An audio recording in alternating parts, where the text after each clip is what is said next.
যাবে। কি হয়ে যাবে বুঝছেন? হাবিব আর খলিলের পার্থক্য বুঝছেন? কথা বলেন, বুঝছেন? তো বলে আল্লাহ তাআলা তওবাকারী বান্দাকে কয়টা পুরস্কার দিবে? কথা বলে না, কয়টা পুরস্কার দিবে? অজ মুখস্থ কইরেন। আল্লাহ তাআলা তওবাকারী বান্দাকে কয়টা পুরস্কার দিবেন? চারটা পুরস্কার। এক নাম্বার হলো আল্লাহ তাআলা বান্দাকে ভালোবাসা বান্দার সাথে মহব্বত তৈরি করে বান্দাকে বন্ধু রূপে গ্রহণ করে নেবেন। এক নাম্বার পাইলেননি? দুই নাম্বার রাসূলুল্লাহ সাল্লাল্লাহু আলাইহি ওয়াসাল্লাম বলেন আত্তাইবু মিনাজ যামবি কামাল্লা যামবা লাহু। যে ব্যক্তি এরকম ভাবে তওবা করবে, কার কথা? রাসূলের কথা। কার কথা? এটা কি সত্য না মিথ্যা? যদি পাঞ্জে মিথ্যা, এর লেগে আগে উদাহরণটা দিয়ে দিছে সাহাবাজ ভাই কেমন রাসূলের কথা বাইনা নিছে, কেমন গ্রহণ করে দিছে, আর আমরা পারি না। রাসূল বলেন আত্তাইবু মিনাজ যামবি কামাল্লা যামবা লাহু। যে উম্মত আমার আল্লাহ তাআলার কাছ থেকে ক্ষমা নিবে, যে উম্মত আমার আল্লাহ তাআলার কাছে মাফ চেয়ে নিবে, ওই ব্যক্তিকে আল্লাহ তাআলা এমন ভাবে ধুয়ে মুছে পরিষ্কার করে দিবে যেন ওই বান্দা কোনো গুনাহ করে নাই। বিশ্বাস হয়? গুনাহ করার পরেও যে আল্লাহ ধুয়ে মুছে পরিষ্কার করে, বিশ্বাস হয়? কথা বলেন, বিশ্বাস হয়? তাববিহুল গাফিলিন নামক একটা কিতাব আছে। কি কিতাব? তানবীহুল গাফিলিন।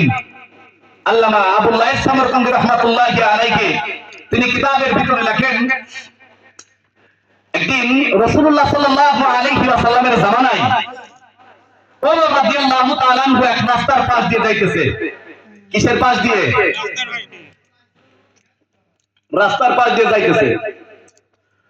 তো মদিনার এক যুবক, সুদর্শন চেহারা, রুষ্টপুষ্ট, খুব ভালো চেহারা, ওই ব্যক্তি রাস্তার পাশে এমন ভাবে কান্নাকাটি করতেছে, ফুফাইয়া ফুফাইয়া কান্নাকাটি করতেছে।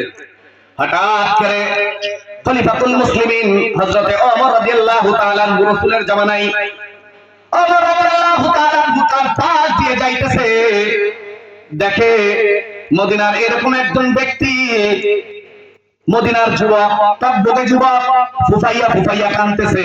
ওমর রাদিয়াল্লাহু তাআলা আনহু তাকে ডাক দিয়ে বলে, কান্দো কে? ওই বেচারা চুপচাপ করে মনের দুঃখে কাঁদতেছে, কোনো কথা বলে না। ওমর রাদিয়াল্লাহু তাআলা আনহু আবার জিজ্ঞাসা করে, ও ভাই তুমি কান্নাকাটি করো কেন? ওই ব্যক্তি কোনো কথা বলে না। কয়েকবার জিজ্ঞাসা করার পরে হঠাৎ করে ওমর রাদিয়াল্লাহু তাআলা আনহু একটু গরম হয়ে গেছে। এই ভাই তুমি কি আমাকে চেনো না? আমি ওমর। তুমি কি আমাকে চেনো না? আমি রাসূলের সাহাবী হযরত ওমর। তুমি কি আমাকে চেনো না? কারণটা কি তোমাকে বারবার আমি জিজ্ঞাসা করতেছি, কি সমস্যা হয়েছে আমার কাছে বলো দেখি, তোমার কিসের প্রয়োজন? তোমার কি খাবারের প্রয়োজন, নাকি তোমার বাসস্থানের প্রয়োজন? কি সমস্যা তুমি কি আমাকে একটু বলতে পারো না? তখন ওই লোক ডাক দিয়ে বলতেছে, ওমর গো, আমি যদি তোমার কাছে বলি আমার সমস্যার কথা, তুমি কি আমার সমস্যা তুমি দূর করে দিতে পারবে? বলে হ্যাঁ, আমি চেষ্টা করব।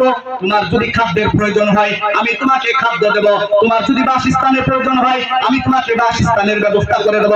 তখন ওই যুবক ডাক দিয়ে বলে, না না না, আমার কোনো খাদ্যের কোনো প্রয়োজন না, আমার কোনো বাসস্থানের কোনো প্রয়োজন না।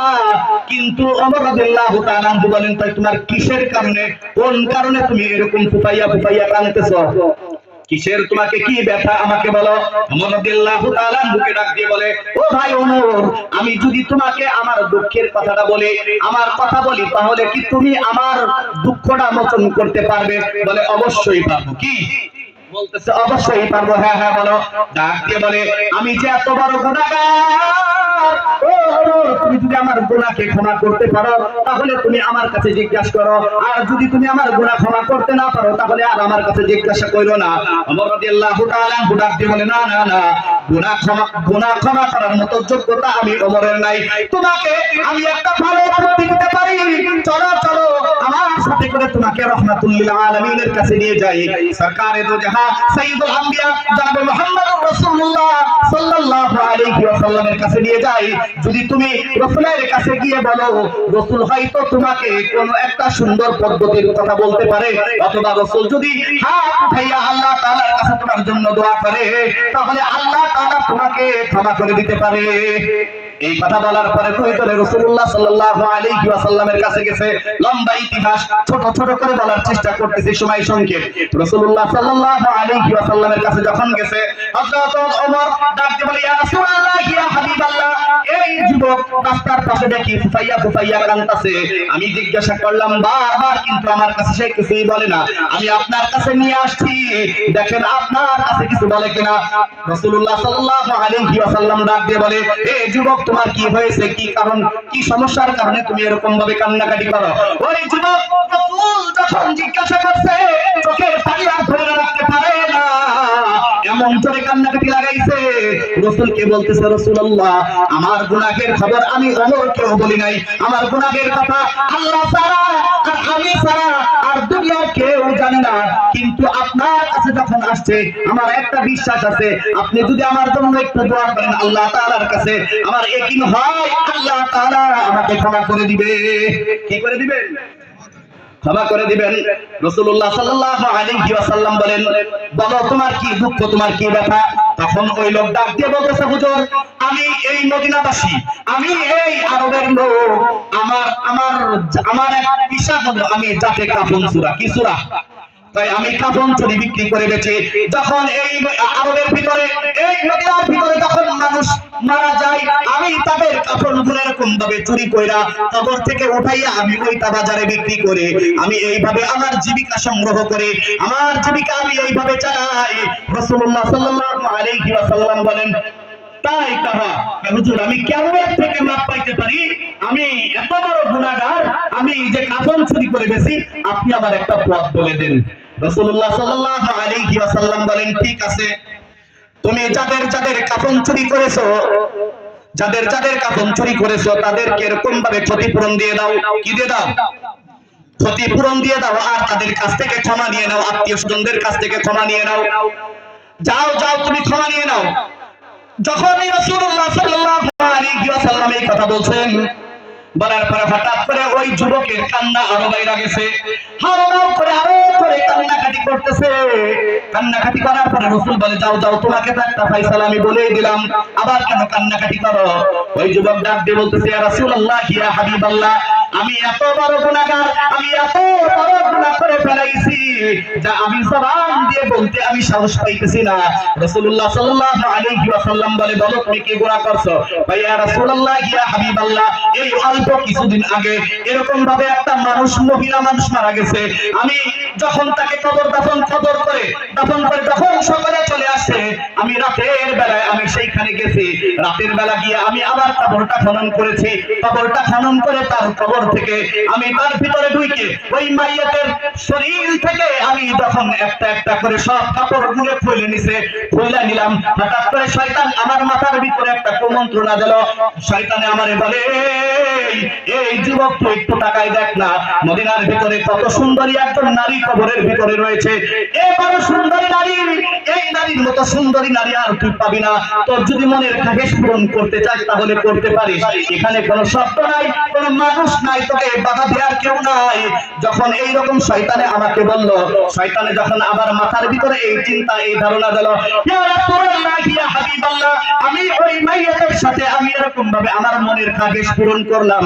আমি তখন ওই খায়েশ যখন পূরণ করলাম, করার পরে যখন আমি কবর থেকে উঠা চলে আসবো, হঠাৎ করে আমাকে ওই লাশ থেকে ডাক দিয়ে বলে, ওই মাইয়ের থেকে ডাক দিয়ে বলে, হাইরে যুবক, কি করলি?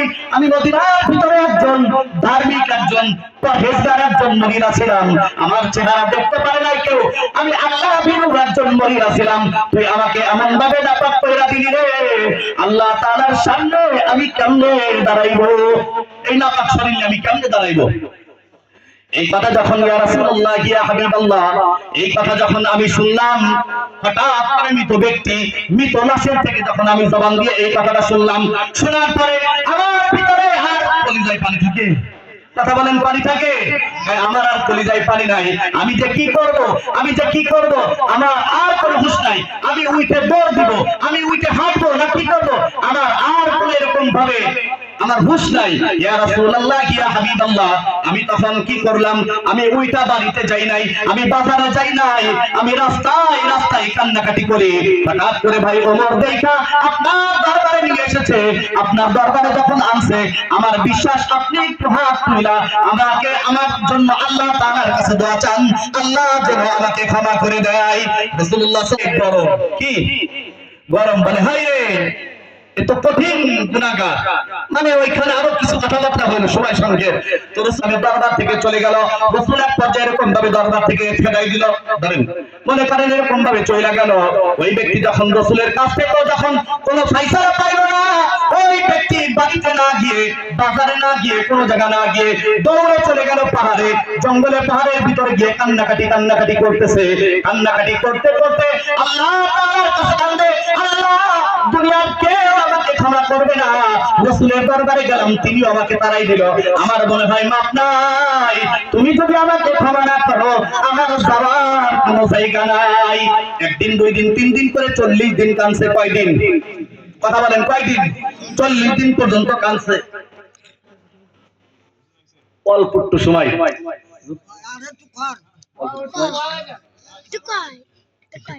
সেখান থেকে আমি মাপ পাইলাম না। তুমি আল্লাহ যদি আমাকে ক্ষমা না করো, দুনিয়ার কেউ আর আমাকে ক্ষমা করবে না। একদিন, দুই দিন, তিন দিন করতে করতে 40 দিন পর্যন্ত চলে যায়। 40 দিন পরে আল্লাহ তাআলা জিবরাইল আলাইহিস সালাতু ওয়াস সালামকে রাসূলুল্লাহ সাল্লাল্লাহু আলাইহি ওয়াসাল্লামের কাছে পাঠাইছে। জিবরাইল এসে জিজ্ঞাসা করতেছে, জিবরাইল এসে সালাম দিছে, আসসালাতু ওয়াসসালামু আলাইকা ইয়া রাসূলুল্লাহ। রাসূলুল্লাহ সাল্লাল্লাহু আলাইহি ওয়াসাল্লামকে সালাম দিয়ে বলতেছে, ইয়া রাসূলুল্লাহ, কিছুদিন আগে একজন জিনাকার যুবক আপনার দরবারে আসছিল কিনা? ভাই হ্যাঁ আসছিল। কি? হ্যাঁ আসছিল। ভাই তার ব্যাপারে আপনি কি ফয়সালা দিয়েছিলেন? ভাই তার ব্যাপারে ফয়সালা দিয়েছিলাম, সে তো বড় জালেম, বড় গুনাহ করে ফেলাইছে, আমি আমার দরবার থেকে তাড়াই দিয়েছিলাম। ওই দিন জিবরাইল আলাইহিস সালাতু ওয়াস সালাম আমার রাসূলকে 3টা প্রশ্ন করেছিল। কয়টা? যারা বলেন কয়টা? সময় সংক্ষেপ, তাড়াতাড়ি বলেন কয়টা? 3টা প্রশ্ন করেছিল। ইয়া রাসূলুল্লাহ, ইয়া হাবিবাল্লাহ, 3টা প্রশ্ন করব। বলে হ্যাঁ বলো, 3টা প্রশ্ন তুমি করো।